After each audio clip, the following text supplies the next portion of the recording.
Body, Ronnie Martin. So here's where I need help. So please comment. Please help advise me, because I believe everybody on here has a valuable opinion on this. Everybody out there with Amazon, with all these major companies that are internet based and they're running the big stores out of business. H.A. Gregg, Toys R Us. What are some other stores that have been run out of business? What's that big home store? Is it Bed Bath & Beyond? Or? They're out of business? H.H. Gregg. Yeah. They're all, I mean, yeah. Dang. They used to be over there. They're not out of business, though. They just moved. Okay. I thought they went out of business. So here's my question, here's my concern in the future, in the next 5-10 years, Kmart, Chad Williams. Kmart. What is commercial real estate going to look like? How much of a need is there going to be? So I've got this little idea that I would like to take out of our 24,000 square feet. I would like to take 3,000 square feet and lease out offices a little bigger than this one. Can I have an office there? I don't know. Would you be willing to pay for it? Walgreens bought out Rite Aid. Okay, so here's my question for people. Do you believe if I could rent out offices, let's say if they're 10 by 12, I don't know how many of them I could fit in there. Then the other thing I would like to do is I would like to have offices that are dedicated for, sell it out like a membership. If I could get 200 people in the membership, that'd be awesome, for like $49 a month, where you can go over there and you've got access to a little workstation. If you need to meet clients, I'd have a conference room. I would have different things over there. But I would like to have about 15 offices where you have them, and they're your permanent office, and it's like a month-to-month renewal. Or maybe it's a 3-month renewal where you come there. So I want to know if you guys think this idea would flip or flop. Or is that the right word? Flip? My idea would work or not. That's what I want to know. So today we're going to meet at 10 o'clock. We're going to go in there. Now Joey wants to do more of a traditional where we lease out space to people. Where you come in there if you're an insurance person, or if you're an accountant, or if you're cutting people's hair. What do you think, Cousin Charlie? I think in every field, I don't know if that's the right word, but every field, the brick and mortar store is going away. I think that's a great idea to where, because if you think about it, we'll use us as real estate agents. How much time do we actually spend in our office with clients that we couldn't spend at your place with clients? Well, let me ask you that, and that is a great point, and I'm only going to argue this from a devil's advocate point of view.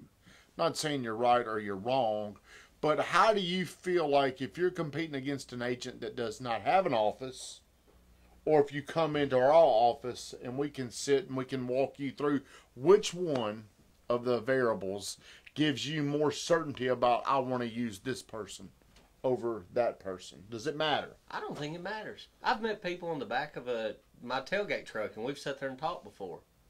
I talked to Todd Tressel with Tressel & Associates. He said he's closed multiple deals on the back of his tailgate. So I don't think it really matters as much as it probably used to. Well, Cousin Charlie, do you have a solution for what I'm wanting to do over there? I think that's a great idea. Do you think Rent people space. would come over there? I think they're cool too. You could have like a little post office in there, because some people are just mass. Can you have a post office in there? Like a little shipping center. ATM? ATM. Could I get an You could have a little coffee ATM? shop. You could have Clay over there doing training, workout. Work Make it the an guns. all-in-one kind of thing. Make it an Amazon, but for business people. I can do. Well, go deeper. What do you You mean? can even have like a podcast area where you come in and You can almost put a studio. a multifunctional facility. What can we call this place? The Good Time Tommy. The Good Time Tommy Business Center. Lisa, what could we call Tommy's office building? What's in it? For multiple. Well, that's we're brainstorming. See, I'm meeting somebody today. I'm meeting the civil engineer this morning at 10 o'clock, and I want to go in there and show ideas that I would like to do. Because I've got now I could be wrong, but I'm just wondering, what is the future of work's going to look like? How many people are going to go to an office building? Do you believe, Erica Denny, people will go to an office building? Are there going to be more people working from home? Are there going to be more transient people? Mickey Howe, what do you believe the future of the work environment's going to look like? Are fewer people going to go to a brick and mortar building? I know there's real estate. The fastest growing real estate company in the country is called EXP, and they don't have an office. They don't have offices. They just work. They just float around. They don't have a home base. What is Lee Barnes saying there? I can't read all that. Depends on the agent and will work. Have it fully equipped for office use with computers, printers, separate rooms for meetings with clients. Yeah. We are seeing more working from. I really think this is it. It's too expensive for brick and mortar. You're even seeing doctors do this now. I don't know if I can say it. Charlie, I have a friend that's a doctor. They making house calls. And they're doing now. They've got different stethoscopes and things where there's apps on your phone where you can put it and it'll tell your heartbeat. And they're doing house calls at night for after hours cares over, over.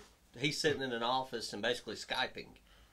Now, here's what I'm going to tell you. I do shared believe, space. I do, shared space is what. Shared space. That's what you need to call it. Shared space. Well, I've got to have my name up in this thing. Hey, I want some good time space. Good time Tommy space. Yeah. I mean, this thing's only $3 million. I got to have my name somewhere on the building, don't I? But I know a lot of attorneys are using virtual office. They rent space in a business center, use it for. I can't read everything that Tommy's saying, but Tommy, I appreciate you saying this. I'm going to be devil's advocate again to Cousin Charlie. I do believe technology and innovation are making things easier and easier on people. When you go check out over here at the Walmart grocery center, how do you check out, Kathleen? I prefer a person. Exactly. Not seeing the self-checkout lane, but they don't work. No one. That's exactly. So everything is going to this automated service. The way you're going to be able to stand out is doing exactly the opposite. Imagine, like when I go over there, I used to think, God, I'd like to just go here and check out and get it over with. But now I'm sitting there. It's always problematic. Who likes to call a 1-800 number and hit a button? What we really want, and we've kind of gotten off topic a little bit right here, but I believe if you want to stand out today, the easiest way to stand out is start doing inconvenient things. The most convenient thing. That's why, like, we're putting that person in Boomtown. We didn't know she was in there, but somebody said, why don't you just call her and tell her to do it? No, what we need, what people really want more than anything is they want to take this busy brain. There's a lot of moving parts. We need to make it simple. And the way we make it simple is by holding their hand throughout that process. Then we stand out. Imagine if we were to go over there to Walmart and those people just took our groceries and checked us out, made it easy on us. Now we're sitting there, we thought we wanted this. I do believe there is a transformation with technology and innovation that's making it easy on people. But I predict people are going to be like, we don't really want this. I really want it to be easy on me. Well, that's why you have to have like a little mini post office where you can take their mail but then transfer to the real post office. Like, make it as simple as possible. Cousin Charlie looks like he's got something to say, don't you? I just, you know grocery stores, yeah, don't you? In the grocery store business, you're seeing it at Kroger, they've got click list. If you see at Walmart, they found ways, which is exactly the same thing of your office space. They're still at the very end bringing the groceries out to your car and saying, hey, Miss Kathleen, thank you for coming. We appreciate your business. And they found a way to make it smaller, which is the same thing from the office space. You can still bring somebody in the office if you need to, yeah, and kind of cut it down. Hey, Jason Connor, what's up, boxer boy? Hey, let me tell you about that click list, though. A lot of times you put on there what you want, and they bring you something similar. Do you know why they do that? No. It's because they're out of stock on it. That bothers me, though. I'd rather, maybe I didn't want that. But do you know what they do? This idea. Which idea excites you, Brittany Renee? Now, Amazon has taken over Whole Foods, and they're starting to, when you put something in your grocery store, it's electronically charging your car. Yeah. So now you don't have to go through a checkout lane. Kroger's is doing that. Now, I like that. What did Brittany? They always make you bring the bigger portion for the same price. Yeah. Okay. I like the idea that you just now that would really be solving my problem if I had a grocery cart and I put it in there and it's paid and I can walk right out. Now here's what frustrates me when I go over there. I don't know where a damn thing is. That frustrates. Now you know grocery stores, they do this intentionally. Right, they do it intentionally. But I'm going to tell you the way they're. Then it's so hard to find people. See what's going on is convenience and innovation and technology is making the human interaction a lot less. So I go places and whenever I walk in, I don't even know if I get greeted because No, I don't think so. well, think about this. We're still going to be motivated by emotions. Not at Drury Hotel. They always greet you. Okay, well, okay, they're probably trained to do that, aren't they? Yeah. Okay, so I do believe the future is going to be, it's going to get tougher if you want to play the game of innovation and keep working with technology to solve problems. But the one thing I think is going to stand the test of time are people that are willing to do inconvenient things. Like we had people come in our office. See, that's old school. We had a couple come in here yesterday, and we spent an hour and 20 minutes with them. Yeah, I don't know why you're not meeting them at their house. I don't think people want you at their house. They do. For If I'm listing. selling my home, They I want what? you at my house. If I'm listing my house, I want you at my house. Yeah. This wasn't a listing. It wasn't Yeah. a listing. Okay. I Yeah. think they're Talking about more. for listings. Yeah. Yeah, at a listing, Yeah. you do need to go to their house. Right. You do. But they came in, and we got to know them. We spent an hour and 20 minutes, but let me tell you how most people do real estate. I can say that how I would prefer. The easy way is you just say, hey, I want to go buy this house. That'd be the easiest way. Write this contract. Let it, you get paid. Now, let's just walk down there. What we did yesterday, most people don't do what we did. We don't get to know them. We didn't even talk about the house, really, did we? No. We just talked about our process. We talked about the importance of trust. Now we took an hour and 20 minutes to explain these things. It's going to be a lot easier. See, whenever people don't trust either you, the product, the situation, they slow down. They second guess. They make everything a bigger deal than it needs to be. So what we did yesterday, I think we probably eliminated a lot of that concern by saying, hey, this is what you should expect. This is what we're going to do for you. I think that stands out a whole lot more. Their age, now Mickey is right about one thing. What was their age? They were probably my age, wouldn't you say? Mid 30s to early 40s, I'd say. Well, hey, that's my age. Yeah. But Mickey, see, younger people, what I think they don't want to come in and meet. They don't want to do that. They would rather it be more simple. That's what they're going to say about millennials. They would rather have a different type of relationship. But I still think if you get in front of millennials, there is something about an emotional connection that's going to be more powerful than getting to know somebody on a self-checkout line. I think with millennials in the beginning, they don't want to be in front. They want to do, say, texting or emailing. But I think once it gets down to it, you can't beat the personal contact, or as we say, belly to belly. And I think even millennials, after kind of the ice is broken and they realize, you know what, this guy's getting to know me, I think they do want to meet face to face. You gotta do inconvenient things Yeah. today. If you really want to stand out, do inconvenient things. Take time. Jessica White, Jessica, how old are you? Do you mind me asking? She's a realtor. I don't know if I don't know if she's under 35 or 30. I don't know how old she is, but I want to know, how old are millennials? 18 to 20? I thought it was like 18 to 30. Well, see, No, I it's think 21. everybody Yeah, because that's almost that 36. generation Well, when's your was birthday? 20.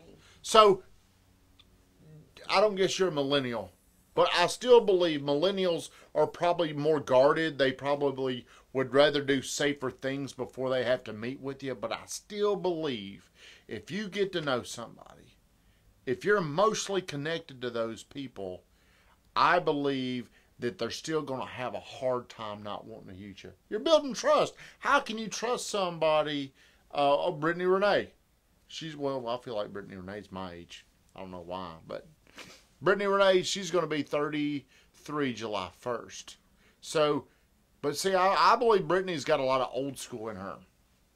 She doesn't act like an old person, but she doesn't operate like a millennial at all. You know, so I really want people, I wish Mickey Howe would tell us, in her opinion, how millennials in real estate want to buy it, because I think what experts will lead you to believe is they want to make it easy. They want to make it safe in forms of, I don't want to have to come in here and talk to you.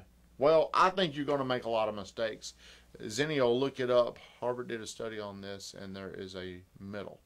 Austin, how are you doing, buddy? Did I miss another comment? How long have we been going? 19 minutes. Man, I've been going over. So here's my question. I want feedback on this. Today at 10 o'clock, I'm going to go in and meet with a civil engineer, and we're doing a design back behind our office for a commercial development. The buildings can be approximately 24,000 square feet. What I would love to do is take about 3,000 square feet, have offices, bathrooms, and workspace up front where people can come in there. And also you have access to a conference room. So instead of leasing out to one tenant, I would like to have 200 people, like a membership thing. Do people believe this is the future? Or do y'all think I'm stupid? And be honest, because this is going to be, I really want to know what the public thinks. Can we get people to come over to the GTT shared spaces, whatever we call it? Is that going to work? I think it will. A friend of mine is a chef, and they're doing that with kitchens, commercial kitchens. And they're sharing the equipment in a commercial kitchen. There are a ton of entrepreneurs in this area. And I think, a lot of entrepreneurs, when they're getting started, they may need space, but it allows them to not have the overhead of renting a big office like this. Mickey, I know it's in Nashville. Nashville's a lot different because, see, I believe Murfreesboro, I talk about that law of innovation and diffusion. You got people who are just immediate, they're going to do it. Those people are very innovative. Then you got people that need a little bit more time. They're an early adapter. Then you got people that have to see it over and over again. Then they can make a decision. Well, then you got late majority of people that it's got to be, without a doubt this works. I believe Murfreesboro is a market where it's more late adopters, or late majority, come visit us at the Gulch. I would like to see that. I want to see that. And I've understood that there's a few of these concepts that are working in Murfreesboro. I don't know how well they're working, but what I've got to make the decision of, would we be better off to put one tenant in a 3,000 square foot area, or would we be, the biggest problem is the turnover.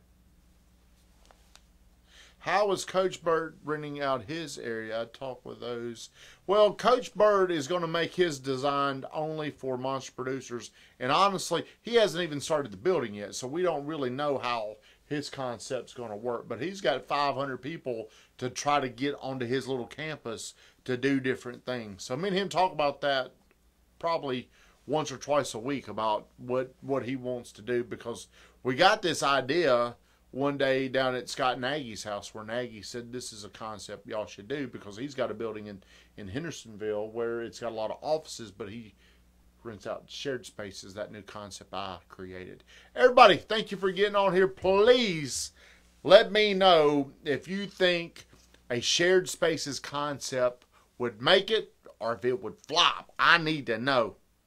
Thank you much. Cousin Charlie, thank you for being here at a decent hour. I was here. Are you doing straight Thank from you. the gut tonight? Straight from the Gut is coming back tonight. I've been off for a few weeks. Tonight I am going to talk about overcoming, just dealing with hard times. Because like my buddy Tony Woodall said, you cannot go into your calendar and say, on this date, I'm going to have to deal with some hard things. So tonight, I'm going to talk about that and how you get through it. Because the last couple of weeks, actually this whole quarter, hey, Uncle Bill, thank you for getting on here. Good to see you last night. This whole quarter's been hard. We have had a lot of problems, a whole lot of problems. But I'm going to talk about that tonight. So, hey, everybody, thank you for tuning in to the Morning Grind.